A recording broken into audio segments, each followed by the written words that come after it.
ਪਵਨ Singh Dhillon Punjab focus channel ਤੋਂ ਦੇਖ ਰਹੇ ਦਰਸ਼ਕਾਂ ਦਾ ਬਹੁਤ ਬਹੁਤ ਧੰਨਵਾਦ ਕਰਦਾ ਹਾਂ। ਤੇ ਇਸ ਵਕਤ ਅਸੀਂ ਪਿੰਡ ਤਲਵੰਡੀ ਨਾਹਰ ਜਿਹੜਾ ਕਿ ਡਿਸਟ੍ਰਿਕਟ ਅੰਮ੍ਰਿਤਸਰ ਦੇ ਵਿੱਚ ਪੈਂਦਾ ਪਿੰਡ ਹੈ, ਅਸੀਂ ਉਹ ਪਿੰਡ ਦੇ ਵਿੱਚ ਉੱਥੋਂ ਦੇ ਸਰਪੰਚ ਸਾਹਿਬ ਸਰਦਾਰ ਜਗੀਰ ਸਿੰਘ ਜੀ ਸਾਨਾ ਸਰਦਾਰ ਬਾਦਲ ਸਿੰਘ ਜੀ ਉਹਨਾਂ ਦੇ ਨਿਵਾਸ ਸਥਾਨ ਤੇ ਉਹਨਾਂ ਦੇ ਨਾਲ ਬੈਠੇ ਹਾਂ।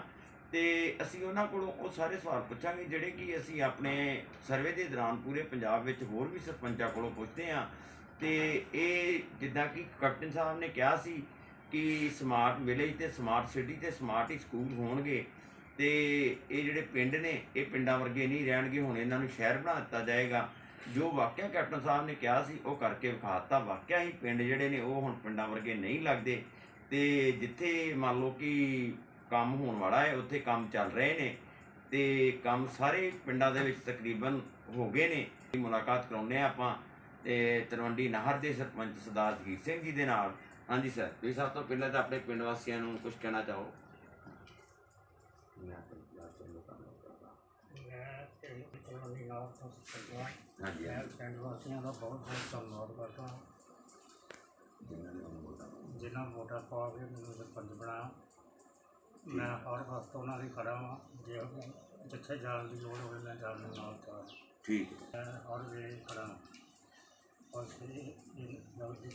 ਵਾਹਿਗੁਰੂ ਜੀ ਕੀ ਫਤਿਹ। ਤੇ ਆਓ ਹੁਣ ਆਪਾਂ ਗੱਲ ਕਰਦੇ ਹਾਂ ਪਿੰਡ ਦੇ ਕੈਪਟਨ ਜੀਓ ਜੀ ਦੇ ਸਰਦਾਰ ਗੁਰਦੀਪ ਸਿੰਘ ਜੀ ਦੇ ਨਾਲ, ਤੇ ਉਹਨਾਂ ਨੂੰ ਪੁੱਛਦੇ ਹਾਂ ਕਿ ਆਪਣੇ ਪਿੰਡ ਦੇ ਜਿਹੜੇ ਵਿਕਾਸ ਦੇ ਕੰਮ ਨੇ ਉਹਨਾਂ ਦਾ ਕਿੱਦਾਂ ਸਿਸਟਮ ਹੈ, ਤੇ ਆਓ ਉਹਨਾਂ ਨਾਲ ਗੱਲ ਕਰਦੇ ਹਾਂ। ਹਾਂਜੀ ਸਰ, ਤੇ ਤੁਸੀਂ ਮੈਨੂੰ ਸਭ ਤੋਂ ਪਹਿਲਾਂ ਤੇ ਆਪਣੇ ਪਿੰਡ ਦੀ ਜਿਹੜੀ ਸ਼ਮਸ਼ਾਨ ਘਾਟ ਹੈ ਉਹਦੇ ਬਾਰੇ ਦੱਸੋਗੇ ਕਿ ਆਪਣੇ ਪਿੰਡ ਦੀ ਸ਼ਮਸ਼ਾਨ ਘਾਟ ਦਾ ਕਿੱਦਾਂ ਹੈ?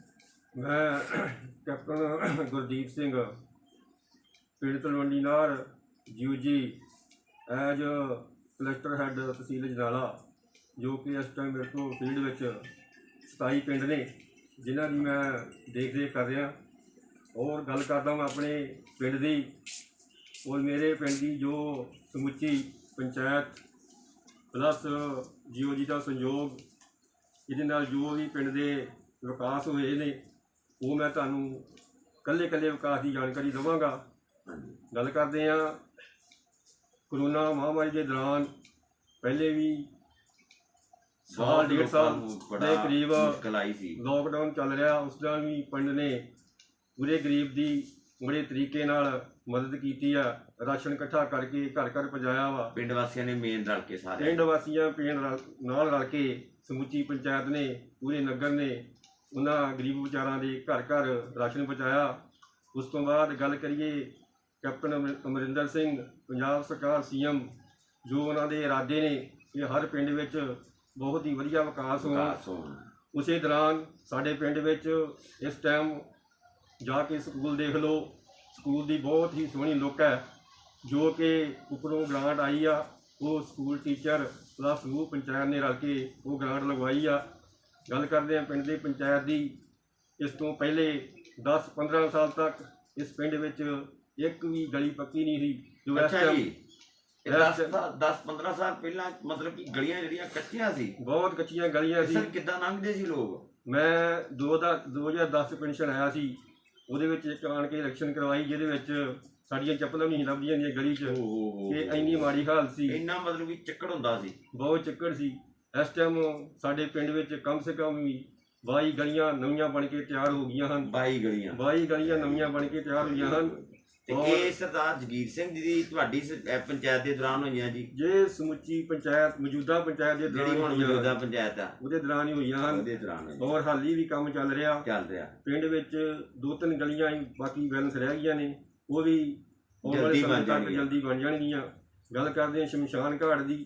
ਸ਼ਮਸ਼ਾਨ ਘਾਟ ਸਾਡੇ ਹੁਣ ਵੀ ਕੰਮ ਚੱਲ ਰਿਹਾ, ਕਮਰਾ ਨਵਾਂ ਬਣ ਰਿਹਾ। ਇੱਕ ਸ਼ਮਸ਼ਾਨ ਘਾਟ ਹੈ ਜੀ, ਕਲੱਬ ਟਾਪ ਸ਼ਮਸ਼ਾਨ ਘਾਟ ਬਣਾਈ ਪੂਰੇ ਨਗਰ ਨੇ, ਬਹੁਤ ਪੈਸਾ ਲਾਇਆ। ਇੱਕ ਵੇਖਣ ਯੋਗ ਆ, ਉਹ ਹਰ ਇੱਕ ਇਨਸਾਨ ਨੇ ਉਸ ਜਗ੍ਹਾ 'ਤੇ ਜਾਣਾ। ਉਸ ਜਗ੍ਹਾ ਨੂੰ ਆਪ ਅਸੀਂ ਸਹੀ ਘਰ ਸਾਡਾ ਉਹੀ ਹੈ ਜੀ। ਅਗਰ ਉਸ ਨੂੰ ਅਸੀਂ ਨਹੀਂ ਸਹੀ ਬਣਾ ਸਕਦੇ, ਪਿੰਡ ਦੇ ਸੰਯੋਗ ਨਾਲ, ਪੰਚਾਇਤ ਦੇ ਸੰਯੋਗ ਨਾਲ ਬਹੁਤ ਤਰੀਕੇ ਦੇ ਨਾਲ ਸ਼ਮਸ਼ਾਨ ਘਾਟ ਬਣਾਈ ਆ। ਨਗਰ ਦੀ ਬਹੁਤ ਸਾਫ਼ ਸਫਾਈ ਹੈ। PWD ਵੱਲੋਂ ਸੜਕ ਲਿੰਕ रोड की बड़ी माड़ी हालत ही, वो भी अज बन के तैयार हो गई है। विकास वालों कोई कमी नहीं है। वाहिगुरू जी का खालसा वाहिगुरू जी। सर अपने गंदे पानी का निकास का कितना जी? गंदे पानी च ਦੀ ਗੱਲ ਇਸ ਤਰ੍ਹਾਂ ਵਾ, ਸਾਡੇ ਪਿੰਡ ਵਿੱਚ 2 ਛੱਪੜ ਆ, ਇੱਕ ਚੜ੍ਹਦੇ ਇੱਕ ਲਹਿੰਦੇ। ਚੜ੍ਹਦੇ ਵਾਲੇ ਛੱਪੜ ਦੀ ਕੋਈ ਪ੍ਰੋਬਲਮ ਨਹੀਂ, ਜੋ ਲਹਿੰਦੇ ਛੱਪੜ ਆ ਐਸੀ ਪ੍ਰੋਬਲਮ ਆ ਰਹੀ ਹੈ। 2-3 ਵਾਰ ਨਿਕਾਸ ਵੀ ਕਰਾਇਆ, ਅੱਛਾ ਜੀ, ਲੇਕਿਨ ਉਹਦਾ ਪਾਣੀ ਦਾ ਅੱਗੇ ਸਫਾਈ ਨਿਕਾਸ ਵਗੈਰਾ ਨਹੀਂ। ਕਰਾਈ ਉਹਦੀ? ਸਫਾਈ ਕਰਵਾਈ ਹੈ, ਪੂਰਾ ਪਾਣੀ ਘੁਲਵਾਇਆ ਸੀ ਮਸ਼ੀਨਾਂ ਲਾ ਕੇ ਪੰਚਾਇਤ ਵੱਲੋਂ, ਤੇ ਨਰੇਗਾ ਸਕੀਮ ਵੱਲੋਂ ਸਫਾਈ ਕਰਵਾਈ ਗਈ ਹੈ। ਲੇਕਿਨ ਪਾਣੀ ਜ਼ਿਆਦਾ ਹੋਣ ਕਰਕੇ ਅੱਗੇ ਨਿਕਾਸ ਨਹੀਂ ਹੈ, ਪਾਣੀ ਫੇਰ ਭਰ ਜਾਂਦਾ, ਪਾਣੀ ਵਾਪਸ ਪਿੰਡਾਂ ਘਰਾਂ ਵਿੱਚ ਘਰਾਂ ਚ ਆਉਂਦਾ? ਆਉਂਦਾ ਜਾਂਦਾ।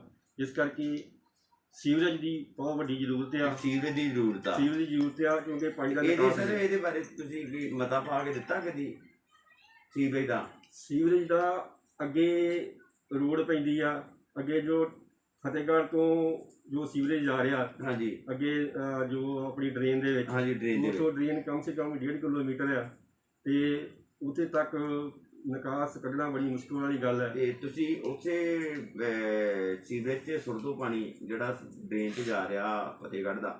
ਉੱਥੋਂ ਮੈਕਸੀਮਮ ਅੱਗੇ ਇੱਕ ਰੋਡ ਆ ਰਹੀ ਆ, ਅੱਗੇ ਇੱਕ ਨਹਿਰ ਆ ਰਹੀ ਆ, ਅੱਗੇ ਜਾ ਕੇ ਪੈਂਦਾ ਵਾ, ਲੇਕਿਨ ਏਰੀਆ ਬਹੁਤ ਲੰਬਾ ਵਾ। ਏਰੀਆ ਲੰਬਾ ਵਾ, ਇਸ ਕਰਕੇ ਪ੍ਰੋਬਲਮ ਆ ਰਹੀ।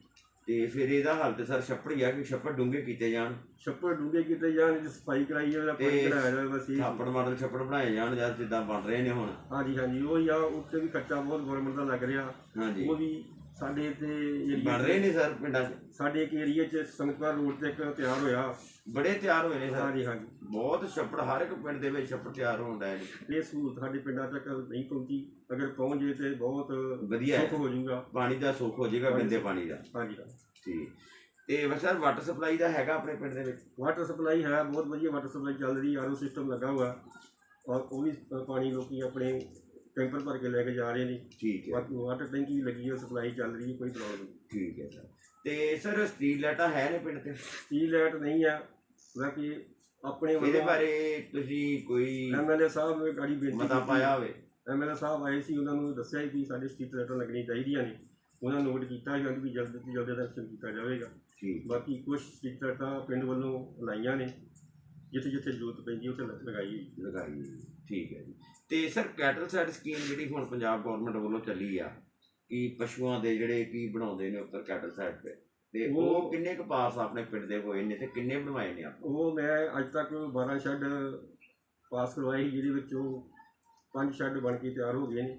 ਬਾਕੀ ਜਦੋਂ ਉੱਪਰ ਮਨਜ਼ੂਰੀ ਮਿਲੇਗੀ, ਹਾਲੀ ਕਰੋਨਾ ਮਹਾਂਮਾਰੀ ਦਾ ਬੜਾ ਜ਼ੋਰ ਆ, ਜਲਦੀ ਦੇਖੋ ਇੰਨੀ ਮੁਸ਼ਕਲਾਂ ਆ ਰਹੀਆਂ, ਇਸ ਕਰਕੇ ਪਿੱਛੋਂ ਪੇਮੈਂਟਾਂ ਵਗੈਰਾ ਬੰਦ ਪਈਆਂ ਨੇ, ਇਸ ਕਰਕੇ ਉਹ ਕੰਮ ਪੈਂਡਿੰਗ ਹੈ। ਠੀਕ ਹੈ ਜੀ। ਤੇ ਸਰ ਕੋਈ ਗਰਾਊਂਡ ਜਾਂ ਕੋਈ ਪਾਰਕ ਪਿੰਡ ਦੇ ਵਿੱਚ ਹੈ ਜੀ? ਸਾਡੇ ਕੋਲ ਪਲੇਗਰਾਊਂਡ ਬਹੁਤ ਤਗੜੀ ਸੋਹਣੀ ਪਲੇਗਰਾਊਂਡ ਆ, ਹਰ ਸਾਲ ਟੂਰਨਾਮੈਂਟ ਕਰਵਾਇਆ ਜਾਂਦਾ। ਅੱਛਾ ਜੀ। ਜਿਹਦੇ ਵਿੱਚ ਕਾਫੀ ਟੀਮਾਂ ਹਿੱਸਾ ਲੈਂਦੀਆਂ ਨੇ। ਸਾਡੀ ਪਿੰਡ ਦੀ ਟੀਮ ਜੋ ਫੁੱਟਬਾਲ ਟੀਮ ਬੈਸਟ ਆਈ ਹੈ, ਫਸਟ ਪ੍ਰਾਈਜ਼ ਉਹਨਾਂ ਨੇ ਹਾਸਲ ਕੀਤਾ ਸੀ। ਤੇ ਉਸ ਤੋਂ ਬਾਅਦ ਸਟੇਡੀਅਮ ਸਾਡੇ ਪਿੰਡ ਦਾ ਮਨਜ਼ੂਰ ਹੋਇਆ, ਮਨਜ਼ੂਰ ਹੋ ਗਿਆ। ਕੁਝ ਦਿਨਾਂ ਤੱਕ ਉਹ ਵੀ ਤਿਆਰ ਹੋ ਜਾਏਗਾ, ਸਟਾਰਟ ਹੋ ਜਾਏਗਾ ਬਣਨਾ। ਐਮਐਲ ਸਾਹਿਬ ਨੀਂਹ ਪੱਥਰ ਰੱਖਣਗੇ, ਉਹ ਵੀ ਮਨਜ਼ੂਰ ਹੋਇਆ, ਸਾਡੇ ਪਿੰਡ ਦਾ ਸਟੇਡੀਅਮ ਬਣਨਾ ਸਟਾਰਟ ਹੋ ਜਾਏਗਾ। ਠੀਕ ਹੈ। ਤੇ ਪਾਰਕ ਹਾਲੀ ਨਹੀਂ ਬਣੀ, ਉਹਦੇ ਵਾਸਤੇ ਸਾਨੂੰ ਕੁਝ ਜਗ੍ਹਾ ਨਹੀਂ ਮਿਲ ਰਹੀ। ਅਗਰ ਕੋਈ ਜਗ੍ਹਾ ਮਿਲੇਗੀ ਤਾਂ ਆਪਾਂ ਉਹ ਵੀ ਪ੍ਰੋਵਾਈਡ ਕਰਾਂਗੇ। ਤੇ ਸਰ ਓਪਨ ਜਿਮ ਦੀ ਸਕੀਮ ਕਾਫੀ ਦੇਰ ਦੀ ਚੱਲ ਰਹੀ ਆ, ਤੇ ਆਪਣੇ ਪਿੰਡ 'ਚ ਕੋਈ ਓਪਨ ਜਿਮ ਹੈ ਜੀ? ਓਪਨ ਜਿਮ ਨਹੀਂ ਆ, ਸਾਡੇ ਫਤਿਹਗੜ੍ਹ ਚੂੜੀਆਂ ਬਿਲਕੁਲ ਨਜ਼ਦੀਕ ਪੈਂਦਾ, ਬੱਚੇ ਉੱਥੇ ਜਾ ਕੇ ਆਪਣੀ ਪ੍ਰੈਕਟਿਸ ਕਰ ਲੈਂਦੇ। ਨਹੀਂ ਸਰ ਪਿੰਡ ਦੇ ਵਿੱਚ ਨਹੀਂ ਹੈ ਕੋਈ? ਪਿੰਡ ਵਿੱਚ ਹਾਲੀ ਫਿਲਹਾਲ ਨਹੀਂ। ਕਰਕੇ ਇਹ ਸਰਦਾਰ ਕੈਪਟਨ ਸਿੰਘ ਆਪਣੇ ਸਰਦਾਰ ਗੁਰਦੀਪ ਸਿੰਘ ਜੀ ਸਨ, ਜਿਹੜੇ ਕਿ ਜੀਓ ਜੀ ਨੇ ਪਿੰਡ ਦੇ, ਤੇ ਇਹਨਾਂ ਨਾਲ ਅਸੀਂ ਗੱਲ ਕੀਤੀ, ਬਹੁਤ ਵਧੀਆ ਲੱਗਾ ਸਾਨੂੰ, ਤੇ ਬੜੇ ਵਧੀਆ ਜਵਾਬ ਦਿੱਤੇ ਇਹਨਾਂ ਨੇ, ਬਹੁਤ ਸੋਹਣੇ ਤਰੀਕੇ ਨਾਲ ਜਵਾਬ ਦਿੱਤੇ, ਤੇ ਸਾਨੂੰ ਜਿਹੜਾ ਕਿ ਬਹੁਤ ਵਧੀਆ ਲੱਗਾ। ਤੇ ਵਾਕਿਆ ਹੀ ਇਹ ਜਿੱਦਾਂ ਇਹਨਾਂ ਨੇ ਕਿਹਾ ਹੈ ਕਿ ਗੰਦੇ ਪਾਣੀ ਦਾ ਜਿਹੜਾ ਨਿਕਾਸ ਹੈ, ਇਹਨਾਂ ਦੇ ਪਿੰਡ ਦਾ ਜਿਹੜਾ ਗੰਦਾ ਪਾਣੀ ਹੈ ਉਹ ਘਰਾਂ ਦੇ ਵਿੱਚ ਵਾਪਸ ਆਉਂਦਾ ਹੈ, ਜਿੱਦਾਂ ਲੋਕਾਂ ਦੇ ਉਹ ਬਿਮਾਰੀ ਦਾ ਘਰ ਹੈ ਕਿੰਦਰਾ। ਇੱਕ ਬੰਨੇ ਆਪਾਂ ਕਰੋਨਾ ਨੂੰ ਠੱਲ ਪਾ ਰਹੇ ਹਾਂ, ਦੂਜੇ ਬੰਨੇ ਇੱਕ ਮੰਨ ਲਓ ਕਿ ਇਹ ਜਿਹੜੀ ਕਿ ਗੰਦਾ ਪਾਣੀ ਵਾਪਸ ਆਉਂਦਾ ਹੋਵੇ ਤੇ ਉਹਦੇ ਨਾਲ ਹੋਰ ਜ਼ਿਆਦਾ ਬਿਮਾਰੀਆਂ ਲੱਗਦੀਆਂ ਨੇ। ਤੇ ਇਸ ਕਰਕੇ ਕਿ ਇਹ ਛੱਪੜ ਜਿਹੜੇ ਨੇ ਪਿੰਡ ਦੇ, ਇਹਨਾਂ ਨੂੰ ਸਾਫ਼ ਕਰਕੇ ਤੇ ਇਹਨਾਂ ਨੂੰ ਡੂੰਘੇ ਕੀਤਾ ਜਾਣਾ ਚਾਹੀਦਾ ਹੈ, ਤਾਂ ਕਿ ਪਾਣੀ ਜਿਹੜਾ ਓਵਰਫਲੋ ਨਾ ਹੋਵੇ ਤੇ ਘਰਾਂ ਦੇ ਵਿੱਚ ਪਾਣੀ ਨਾ ਵਾਪਸ ਆਵੇ, ਤੇ ਪਾਣੀ ਭੱਜਾ ਹੀ ਜਾਵੇ ਨਾਲੀਆਂ ਦੇ ਵਿੱਚੋਂ ਛੱਪੜ ਦੇ ਵਿੱਚ। ਤੇ ਇੰਨਾ ਹੀ ਕਹਿੰਦਾ ਹੋਇਆ, ਜੇਕਰ ਮੇਰੇ ਕੋਲ ਕੋਈ ਗਲਤੀ ਹੋ ਗਈ ਹੋਵੇ ਤੇ ਮੈਨੂੰ ਮਾਫ਼ ਕਰਨਾ। ਮੈਂ ਕੁਲਵੰਤ ਸਿੰਘ ਢਿੱਲੋਂ ਪੰਜਾਬ ਫੋਕਸ ਚੈਨਲ ਤੋਂ ਦੇਖ ਰਹੇ ਦਰਸ਼ਕਾਂ ਦਾ ਬਹੁਤ ਬਹੁਤ ਧੰਨਵਾਦ ਕਰਦਾ।